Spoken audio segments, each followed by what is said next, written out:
cool. So when we start pad stitching, it doesn't matter if we start from the top or the bottom. Whichever works best for you is entirely okay. If I started from the top, my stitches would, the diagonal line stays the same. I'm working from right to left. If I'm left-handed, I'm working from left to right. And I'm working away from me. So the only caveat would be like when you're going down towards you, but for the most part, I'm working from the left towards the right, and then my stitches are going from right to left. Does that make sense? Okay. A little kind of backwards. I don't know how to describe it. Once you get the technique down, it'll make sense, but I could start from up here, I could start from down here, doesn't really matter. I just want to make sure that my diagonal line is going from top right to bottom left or bottom left to top right. So I want my diagonal line to be the same direction. I don't want it to like cross back and forth constantly. So here I'm starting at the top. I'm going through both layers and I'm just working on the flat to start. But I want to talk about the position of my needle. I want it to be perfectly like diagonal, right to left. I want no angle. So I don't want to come in like this. I don't want to come in like that. I want it to be perfectly like just flat. So I can use this horsehair canvas, the weft.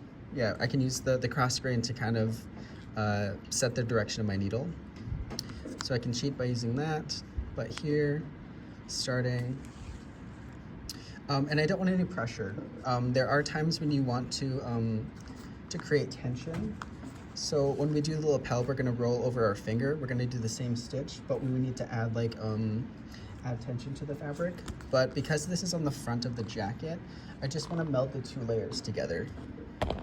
So to start, just going right to left.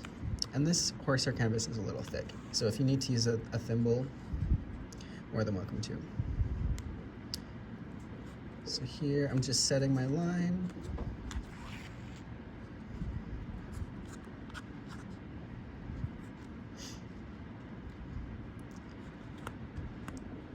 And my diagonal lines are starting to appear. You can hear my thread catching on all the fibers. If you have silk, it's a lot easier to work with, but here I'm just using my poly cotton, whatever, and it's catching on everything.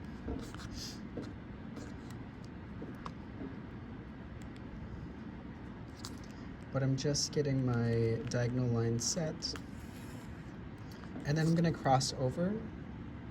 So I wanna think about the position of my needle before I stitch.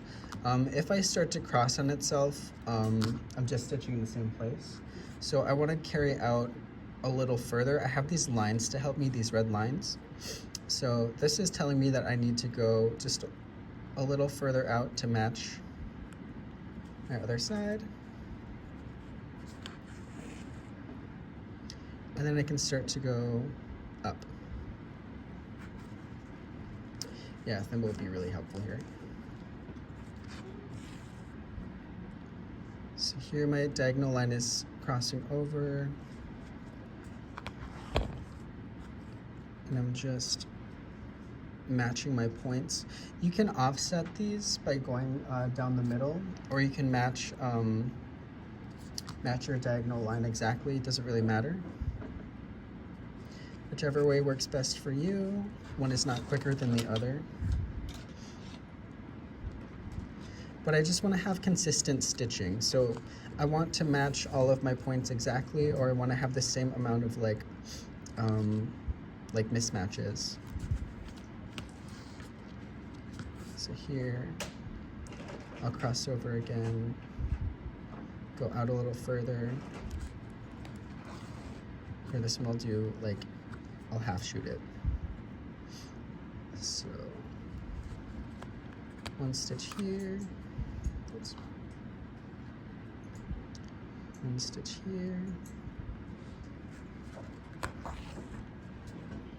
one here,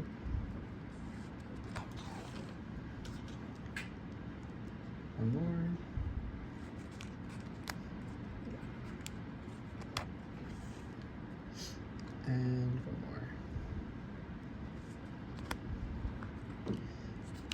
So as I'm stitching, I'll start to get an alternating path, and that's what I'm looking for. So when I finish this last row, you see that some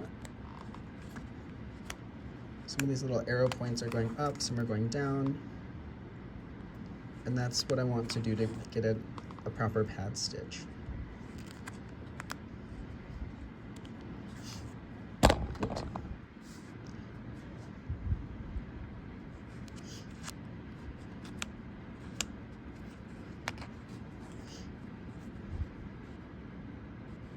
Yeah, I'm gonna say again, just highly recommend you use silk for this. But when I finish, I should have diagonal lines that are going down, and then I should have some that are going up, down, up. Does that make sense? Okay. And then to finish, I just do a stitch in place. So it doesn't have to be super tight. Oops.